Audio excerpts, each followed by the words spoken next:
પુણેમાં ઝીકા વાયરસના કેસથી હડકંપ, 2 ગર્ભવતી મહિલા સહિત 6 કેસ નોંધાતા આરોગ્ય તંત્ર દોડતું થયું.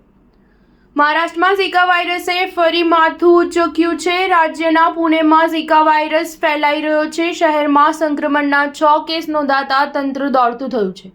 ખાસ વાત એ છે કે આમાં 2 ગર્ભવતી મહિલાઓ પણ સામેલ છે. આરોગ્ય વિભાગના અધિકારીઓના જણાવ્યા અનુસાર પુણેના એરંડવાને વિસ્તારની 28 વર્ષની ગર્ભવતી મહિલામાં ઝીકા વાયરસથી સંક્રમિત થઈ છે. મહિલાનો રિપોર્ટ પોઝિટિવ આવ્યો છે. આ સિવાય અન્ય એક 12 સપ્તાહની ગર્ભવતી મહિલા પણ ઝીકા વાયરસથી સંક્રમિત હોવાનું જાણવા મળ્યું છે. હાલ બંને મહિલાઓની હાલત સ્થિર છે. જો ગર્ભવતી મહિલાઓ ઝીકા વાયરસનો શિકાર થાય તો ભ્રૂણમાં માઇક્રોસેફલી થઈ શકે છે. આ એવી સ્થિતિ છે જેમાં મગજના અસામાન્ય વિકાસને કારણે માથું ખૂબ નાનું થઈ જાય છે. પુણેમાં ઝીકા વાયરસના સંક્રમણનો પહેલો કેસ એરંડવાને વિસ્તારમાં જ નોંધાયો હતો, જ્યારે 46 વર્ષીય ડોક્ટરનો રિપોર્ટ પોઝિટિવ આવ્યો હતો. ડોક્ટર બાદ તેમની 15 વર્ષીય દીકરીનું સેમ્પલ પણ પોઝિટિવ આવ્યું હતું. આ સિવાય મુંડવા વિસ્તારમાંથી 2 સંક્રમિત લોકો મળી આવ્યા છે, જેમાંથી એક 47 વર્ષની મહિલા અને બીજો 22 વર્ષીય પુરુષ છે. પુણે મ્યુનિસિપલ કોર્પોરેશનનો આરોગ્ય વિભાગ તમામ દર્દીઓ પર નજર રાખી રહ્યું છે. અધિકારીઓના જણાવ્યા અનુસાર સાવચેતીના પગલાં તરીકે મચ્છરોથી બચવા માટે ફોગિંગ